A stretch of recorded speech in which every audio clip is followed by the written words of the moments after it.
இனி செய்திகளை விரிவாக காணலாம். முல்லை பெரியாறு அணையின் நீர்பிடிப்பு பகுதிகளில் பருவமழை தீவிரம் அடைந்துள்ளதால் அணைக்கு வரும் நீரின் வரத்து 1000 கன அடிக்கும் மேலாக அதிகரித்துள்ளது.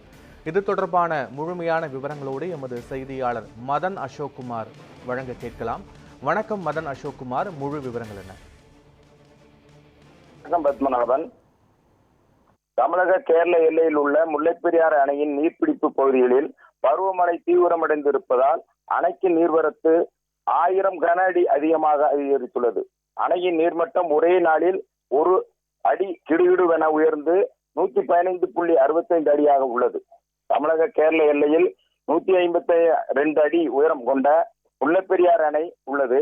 தேனி, திண்டுக்கல், மதுரை, சிவகங்கை, ராமநாதபுரம் உள்ளிட்ட 5 மாவட்டங்களின் முக்கிய குடிநீர் ஆதாரமாகவும் விவசாய பாசனத்தின் ஆதாரமாகவும் இந்த முல்லைப்பெரியாறு அணை உள்ளது.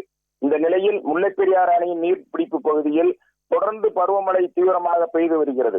இதன் காரணமாக அணைக்கு வரும் நீரானது 1648.3 கன அடியாக அதிகரித்துள்ளது. மேலும் அணையிலிருந்து வெளியேற்றப்படும் நீரின் அளவு 100 கன அடியாகவும் அணையின் மொத்த நீர் இருப்பு 1844 மில்லியன் கன அடியாகவும் உள்ளது.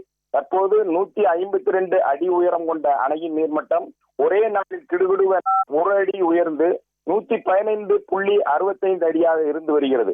இதனை தவிர்த்து அணையின் பகுதிகளில் மழையின் அளவு 55.8 மில்லிமீட்டர் அளவும், தேக்கடி பகுதியில் 36.2 மில்லிமீட்டர் அளவும் பதிவாகி வருகிறது.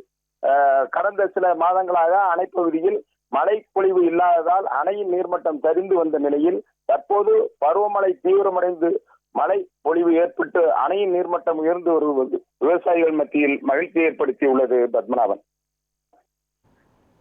விவரங்களுக்கு நன்றி மதன் அசோக்குமார்.